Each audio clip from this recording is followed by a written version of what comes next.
अब मैं बात समझाऊंगा सिर्फ एक को। मुझे नहीं मालूम वो कौन सी कुर्सी पे कहां बैठा हुआ है, मुझे नहीं मालूम कहां बैठा हुआ है। और अगर एक को समझ में आ गई तो बहुत बड़ा इतिहास बनेगा। ध्यान से समझना, कान लगा के पूरे, ठीक है।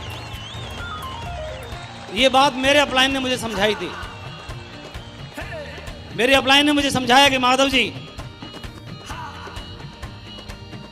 कोई भी आदमी अपने जीवन, ग्रस्त जीवन जीता है और आप भी जियोगे। बोला बिल्कुल सही बोल रहे हैं आप, बिल्कुल जिएंगे। और ग्रस्त जीवन में सेंटर में भी दिखा दो। सबका नारा है, ग्रस्त जीवन में सबका नारा है, हम दो हमारे दो, हम दो हमारे दो। तो हमारे दो की जगह हमारे तीन भी हो सकते हैं, कोई दिक्कत की बात नहीं। कई बार गलती हो जाती है, लेकिन उन्होंने मेरे को बोला कि माधव जी, ग्रस्त जीवन जियोगे ही। बिल्कुल सर। और आप मास्टर जी हो, अगर 40,000 सैलरी कमाओगे और आपने बोला कि घर में 2 बच्चे हैं, एक सोनू आ गया, एक मोनू आ गया, या चिंकी आ गई, एक पिंकी आ गई, तो 40,000 की सैलरी है। आप क्या करोगे? कोई भी दुनिया का माँ बाप 2 जगह बांट देता है, 20,000 यहाँ पर और 20,000 यहाँ पर।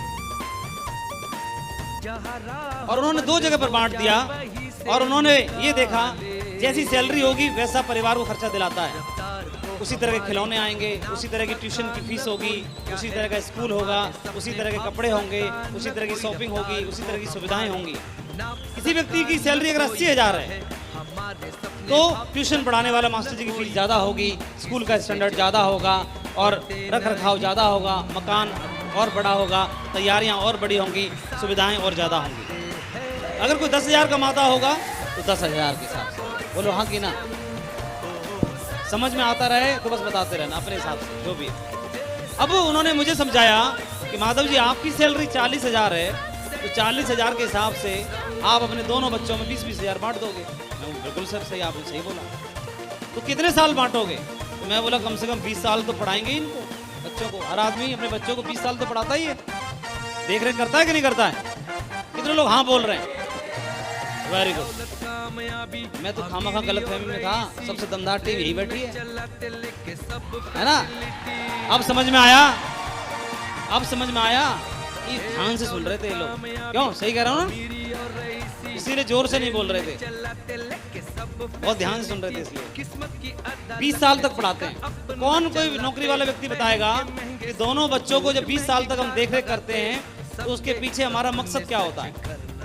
पहला मकसद होता है कि बुढ़ापे का सहारा बनेगा। क्या ये बात सही है? क्या बनेगा? बुढ़ापे का सहारा बनेगा, नंबर 1। और नंबर 2, हम कोई भी दुनिया का माँ बाप ये चाहता है कि वो बुढ़ापे का सहारा बनने के अलावा नाम रोशन करेगा, नाम रोशन करेगा। 2 चीजें, और इन दोनों चीजों को पाने के लिए हम दोनों बच्चों पर 20 साल तक इन्वेस्टमेंट करते हैं, निवेश करते हैं। कितने लोग बोलते हैं कि ये जो 2 उम्मीद करते हैं गारंटेड पूरी हो जाएंगी? क्या दोनों उम्मीदें पूरी होंगी गारंटेड? अरे बच्चे तो अपने ही है ना, संस्कार तो आप ही दे रहे हो ना बच्चों को, फिर गारंटेड क्यों नहीं है? दोनों ही चीजें हो भी सकती है, नहीं भी हो सकती। गारंटी नहीं है। क्या गारंटी है? अरे बोल ही नहीं रहे पीछे वाले। ध्यान से भी समझना है और जोर से बोलना भी है। हाँ, तो ये क्या गारंटी है दोनों चीजों की? नहीं है। हो भी सकता है और नहीं भी हो सकता। तो जहां पर गारंटी नहीं होती वो इन्वेस्टमेंट शेयर मार्केट की तरह होता है। किसकी तरह होता है? यानी बच्चों पर लगाया हुआ धन, बच्चों पर किया हुआ इन्वेस्टमेंट भी शेयर मार्केट की तरह है। लो जी, बच्चों वाला भी इन्वेस्टमेंट कैसा है? Share market. पूरा हो भी सकता है और नहीं हो सकता। तो एक जो शेयर मार्केट में, फंड्स में, म्यूचुअल फंड्स में जो पैसा लगाता है, तो उस व्यक्ति को कोई इन्वेस्टर सलाह देता है कि एश्योर्ड रिटर्न का गारंटेड वाला भी व्यवस्था करके चलो अपनी, ऐसे बताया जाता है। जो सलाहकार होते हैं निवेश वाले, वो बताते हैं कि अपना गारंटेड वाला व्यवस्था भी कर लो कुछ न कुछ। तो वो हमको उन्होंने बताया कि एक काम करो, सेफ्स ऑफ बिजनेस को, अगर घर में 2 बच्चे हैं, 2 के अलावा अगर तीसरा बच्चा भी किसी के यहाँ हो गया, हो जाता है कि नहीं हो जाता? कईयों के यहाँ हुआ होगा कि नहीं हुआ होगा? कितने भाग्यशाली लोगों के यहाँ हो गया, गुड हो गया, तो ये हो गया। तो अगर ये तीसरा वाला बच्चा आ गया, तो हमने तो 40,000 सैलरी थी, 20,000 यहाँ खर्च कर दी, 20,000 यहाँ खर्च कर दी, क्योंकि बिना प्लानिंग के हुआ, प्लानिंग थी नहीं, तो इसके लिए फाइनेंशियल प्लानिंग भी नहीं है। तो क्या बोलोगे इसको? ये बोलोगे तुम हमको माफ करो भाई, हमसे गलती हो गई, ऐसे बोलोगे? ये छोटू है, छोटू कौन है? छोटू है, और छोटू को बोलते हैं हमसे गलती हो गई, तुम हमको माफ करो, तुम्हारे लिए हम पे बजट नहीं है। क्या करोगे? मंदिर छोड़ के आओगे, मस्जिद छोड़ के आओगे, गुरुद्वारे छोड़ के आओगे, अनाथाश्रम में छोड़ के आओगे, रोड पे छोड़ दोगे, या इसको भी पालोगे? और बिना किसी भेदभाव के, या भेदभाव से? बिना किसी भेदभाव से। तो कैसे करते हैं हम? पहले 40,000 डिवाइडेड बाई 2 था, क्योंकि सोनू मोनू 2 थे। अब 40,000 डिवाइडेड बाई कितना हो गया? 3 हो गया। तो अब यहाँ 20,000 की जगह कितना हजार कर दोगे आप? 13,000 का इन्वेस्टमेंट कर दोगे, है ना? तो अब क्या होगा? अगर खिलौना यहाँ पे आएगा सोनू के लिए, तो मोनू के लिए भी आएगा, तो छोटू के लिए भी आएगा। ऐसा होगा कि नहीं होगा? आपने 13,000 बांट दिए। क्या तीनों बच्चों में कोई परिवर्तन करते हैं, चेंज करते हैं, मतलब भेदभाव करते हैं? नहीं करते। तो अगर दूध ये पिएगा तो ये भी पिएगा और ये भी पिएगा। अगर दूध में बादाम इसके गिलास में होगा तो इसके में भी होगा और इसके में भी होगा। अगर खिलौना इसके लिए आएगा तो यहाँ भी आएगा और यहाँ भी आएगा। क्या बात सही है? बच्चों में अंतर नहीं करते। सपोज किसी के बच्चा अभी छोटू हुआ ही नहीं है, तो तब तक एक काम करो, भगवान ने आपको छोटू दे दिया है, इसको सेफ शॉप को आप छोटू की तरह मान लो। सेफ शॉप को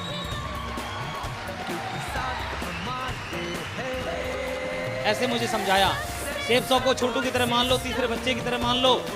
किसी ने जबरदस्ती दे दिया है तो ऐसे मान लो गोद ले लिया तीसरा बच्चा। जबरदस्ती देता कोई ना, हमको लेना कौन चाहता है? कौन मंदिर पे ये अगरबत्ती लगा रहा था कि सेफ शॉप प्लीज कोई मुझे ज्वाइन करा दे? जैसे प्लान देखता है ऐसे गायब होता है, जैसे कहीं दिखाई नहीं देता, अंतर ध्यान हो जाता है, पकड़ने से पकड़ में नहीं आता है।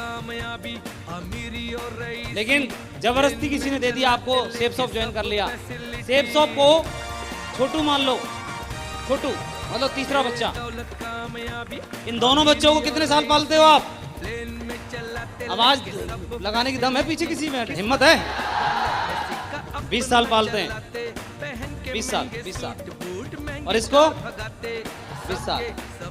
20 साल और सेफ शॉप को 20 साल पालने की जरूरत नहीं है। सेफ शॉप के लिए 10 साल। कितने? 10 साल। 10 सेफ शॉप को 10 साल पालना है। फिर देखना पालोगे कैसे?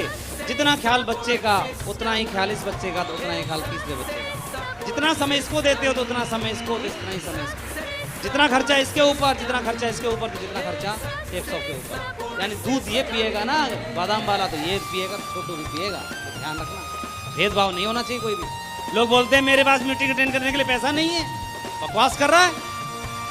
तीनों बच्चों में अंतर पैदा कर रहा है। बच्चा तैयार करते समय तब गड़बड़ नहीं कर रहा था, गोद ले लिया ना तीसरा बच्चा। अंतर नहीं कर सकते, जो उस बच्चे पर, जो इस बच्चे पर, वो इस बच्चे पर भी होगा। और तीसरे बच्चे को आपने 10 साल पाल लिया, तो देखना पहले 20 साल के बाद जब मेच्योरिटी का टाइम आया, इससे बोला हमने, हाँ जी बापू बोल रहे हैं 20 साल खर्चा किया इस पे, आप बोल रहे हैं हाँ जी लाओ 20 साल पूरे हो गए, मेरी मेच्योरिटी व्यवस्था क्या हुई बताओ। ये क्या बोल रहा है? पापा फॉर्म भर रहा हूँ। उतार के इसमें लगाने दिल करता है। अभी फॉर्म भर रहा है, इतना पैसा खर्चा कर दिया, अभी फॉर्म ही भर रहा है अभी तक। इस दूसरे बेटी के पास गए, हाँ बेटी 20 साल हो गए, क्या है व्यवस्था है? ये बोल रही पापा अभी भी MBBS का फॉर्म भर रही है। ये भी बोल रही फार्म भर रही हूं। और अब यहां गई छोटू के पास। किसके पास बोलो? छोटू के पास। अरे क्या हो गया टाइगरो? उसको रोने दो ना, उसका काम है, छोटू है, बैठ, आप लोग बैठ जाओ। और आपका ध्यान जो माइक पे चिल्ला रहा हूं इधर नहीं है, वो उधर रो रहा है, उस पर ध्यान है। इधर ध्यान दो ना, इतनी जोर से मैं चिल्ला रहा हूं, मेरी आवाज पे ध्यान नहीं है, उस पर ध्यान है। वो तो सही रो रहा है ना, उसके वजह से हिस्सा बांट हो गया, 3 में बट गया, तब से 2 में था। हाँ हाँ, बोला मेरी प्रॉपर्टी बट रही है, बापू साला उधर बांटने के चक्कर में प्रॉपर्टी बट रही है। क्या करेगा, रोएगा नहीं, हंसेगा वो। हाँ फिर भी बांट के मानेंगे, अब रोने दो उसे। बांट के मानेंगे, उसे नहीं मालूम कि तेरे लिए व्यवस्था की जा रही है।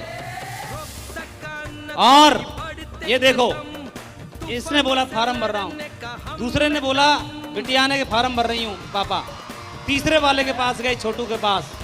कितने साल बाद? 10 साल के बाद। इससे पूछा, छोटू 10 साल हो गए, बता क्या व्यवस्था है? तो पहले 10 साल में कोई बताएगा? 10 साल बाद 2031 में कितनी की टीम होगी आपकी? कौन बताएगा? कोई है हिम्मत किसी बताने की? चलो खड़ा होकर बता, कितनी टीम होगी 2031 तक? मिनिमम 10 लाख होगी। ये इसकी बात पे भरोसा नहीं कर रहे। कोई और हल्का वाला बता। हाँ बोलो, चल बैठ जा। ये आगे वालों से नहीं पूछेंगे, पीछे वालों से पूछेंगे। हाँ कोई समझदार आदमी बताओ, ये तो अनाड़ी है। बताओ कोई समझदार भाई। पीछे से जो अपने आप को ज्यादा समझदार मानता हो वो बताओ।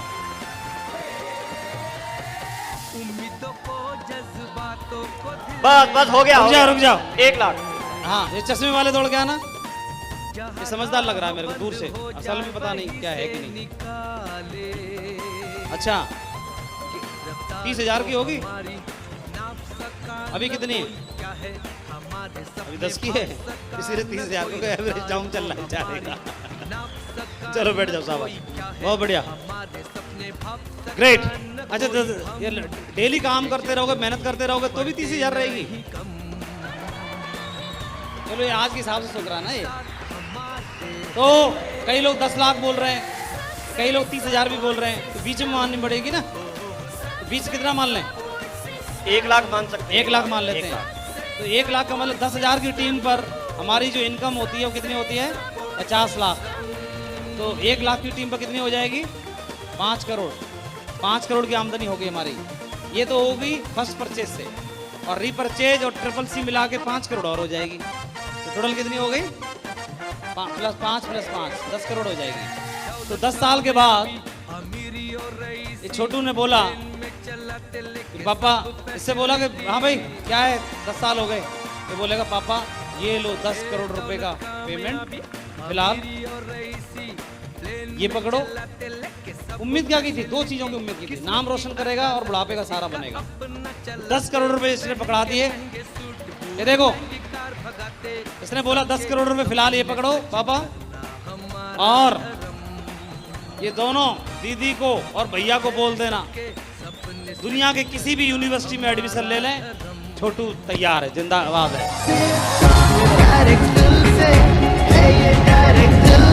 और इसके अलावा ये बोलता है कि जीवन भर इसको कोई नौकरी करने की जरूरत नहीं है। इन दोनों के लिए छोटू जिंदाबाद है। अब मैं आपसे प्रश्न करता हूं, क्या बुढ़ापे का सहारा बन गया कि नहीं बन गया छोटू? और क्या नाम रोशन कर रहा है कि नहीं कर रहा है आपका? ये दोनों को भी ना उधर भेज देगा रेंज रोवर में, और जहां बोलोगे वहां भेज सकता है, इतनी दम रखता है। लेकिन ये छोटू को पालना पड़ता है, छोटू को पालना पड़ता है। नौकरी करने के लिए मैं 8 घंटा देता हूं, तो इस वाली नौकरी को करने के लिए क्यों नहीं 8 घंटे दे सकता हूं मैं? इस बिजनेस में है क्या? आप लोगों के पास जाओगे, बात करोगे, वो ज्यादा ज्यादा रिजेक्शन की बात करेगा, नो बोलेगा। नो वो बोलता है जिसको भी जानकारी नहीं है। आपको जानकारी इसलिए आप यस बोलते हो, जिस दिन उसको जानकारी हो जाएगी तो वो नो भी यस में बदल जाती है। हमारा काम क्या है? जानकारी देते रहना, और आए तो बस, नहीं तो नेक्स्ट। भारत दुनिया का पोटेंशियल के मामले में नंबर 1 देश है पूरी दुनिया में। एक ऐसा देश है जहां पर सबसे ज्यादा पोटेंशियल है डायरेक्ट सेलिंग बिजनेस का। पॉपुलेशन में सबसे पहले चाइना है, लेकिन डायरेक्ट सेलिंग बिजनेस में टर्नओवर में अभी भी दुनिया में दूसरे नंबर पर है। दुनिया में पहले नंबर पर यूएस है, अमेरिका है। जहाँ पर सबसे ज़्यादा डायमंड है, सबसे ज़्यादा टर्नओवर है जनरेट करने वाला डायरेक्ट सेलिंग बिजनेस में। नंबर दूसरे पर चाइना है, पॉपुलेशन के मामले में दूसरे नंबर पर भारत है, लेकिन पोटेंशियल के मामले में भारत नंबर 1 है, जहाँ पर सबसे ज़्यादा पोटेंशियल है। बहुत सही जगह पर है, बिजनेस बहुत पावरफुल है, जहाँ से पूरा जीवन बदल सकता है। आपके सामने ढेर सारे उदाहरण हैं। ये मान सम्मान शोहरत रुतबा, आज आपने ये टाइगर का देखा, ठाकुर साहब का देखा, तो ये नौकरी में सिपाही तो होंगे, टाइगर सिपाही को सैल्यूट मारना पड़ता है। 5 स्टार होटल में आगरा की सब शान है जेपी होटल, यहाँ पर इनका सम्मान हो रहा है। 1000 लोग आज इनके सम्मान और गौरव को बढ़ाने के लिए यहाँ पर पहुंचे हैं। ये मान सम्मान शोहरत रुतबा, ये पावर है बिजनेस की। पैसा तो मिलता ही है, ये सब कुछ आपको मिलता है, लेकिन शुरुआत तो देनी पड़ती है। कितना टाइम हुआ आपको? 5 साल। हिम्मत है आप में ये सम्मान पाने के लिए 5 साल देने की? किसमें हिम्मत है, किसमें दम है? 5 साल दे सकते हैं? आपका और आपके परिवार का नाम रोशन हो जाएगा। बधाई हो, कांग्रेचुलेशन। बहुत पावरफुल बिजनेस है, मेरी ओर से बहुत बहुत शुभकामनाएं। एक बात और भी है, 1 तारीख को एक और डायमंड बन रहा है इन्हीं की टीम में। कितनी बड़ी बात है, न बल्कि ये डायमंड बने, इनकी टीम में भी एक नगीना और तैयार हो चुका है, डायमंड बन चुका है। और आप देखेंगे इसका मतलब जो कल बने हैं उनकी टीम में 2 हो चुके। कहाँ हैं कल वाले? ये रहा रवि रंजन। इसका रवि रंजन का ठीक से मैं नाम नहीं जान पा रहा हूँ। और आर बोलो आप। ये रवि रंजन मेरे को पहली बार मिल रहा है और मुझे बोल रहा है टाइगर कि हमारी टीम में गुरजीत 2 डायमंड। ताकत है बिजनेस की, है कि नहीं है? और एक दिन ऐसा होता था कि मैं 100 लोगों के पास जाता था, फिर भी 2 भी मुश्किल से जुड़ते थे। और ये बिजनेस की ताकत है। बिजनेस क्या दे सकता है आप अंदाजा नहीं लगा सकते, लेकिन शुरुआत के 1 साल 2 साल 3 साल 4 साल जो स्ट्रगल है वो आपको मजबूत बनाएगा और आपके जीवन को बदल के रख देगा। आपके परिवार को सुरक्षा दे सकता है, इसका हम एहसास नहीं कर सकते। बधाई हो। और मैं आपको बधाई देना चाहता हूँ, एक दुनिया की और सेफ की सबसे शानदार टीम का आप हिस्सा हैं। ये टीम एथिक्स के मामले में, ईमानदारी के मामले में, जोश के मामले में, विजन के मामले में पूरे भारत में नंबर 1 टीम है और ऐसी टीम का आप हिस्सा हैं। मैं आपको बधाई देना चाहता हूं। जितने भी आपके अपलाइन हैं सभी बहुत ही दमदार लीडर हैं। मुझे फक्र है, मैं जब भी इस टीम में आता हूं मैं पूरे भारत में चिल्ला चिल्ला के एक ही बात बोलता हूं कि मुझे गर्व है इसी टीम पर। मैं आप सभी का नाम लेता हूं, फोटो दिखाता हूं और आप नंबर 1 टीम का हिस्सा हैं। इस टीम ने सेफ शॉप का नाम सर से ऊंचा कर दिया है, गौरवशाली टीम है ये और आप इसी टीम का हिस्सा हैं। आपका डायमंड बनना तय है। Proud of you all.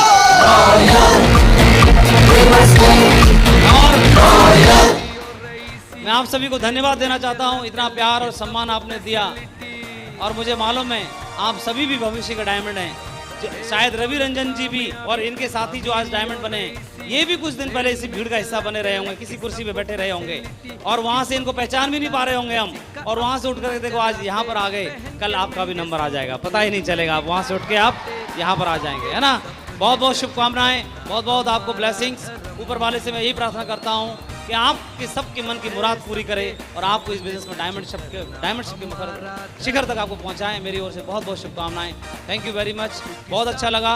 और एक ही बात बोलना चाहता हूं, टीम बहुत दमदार है, बिजनेस बहुत दमदार है, आप भी दमदार हो, बस शुरुआत करने की जरूरत है दमदारी के साथ में। तो thank you very much, proud of you all. और बहुत अच्छा लगा और मुझे मालूम है बहुत जल्दी आपका नाम मेरे कानों तक गूंजेगा कि सर उस हॉल में उस दिन वो शख्स बैठे थे और वो भी डायमंड बन गए, ऐसे पता चलने वाला है।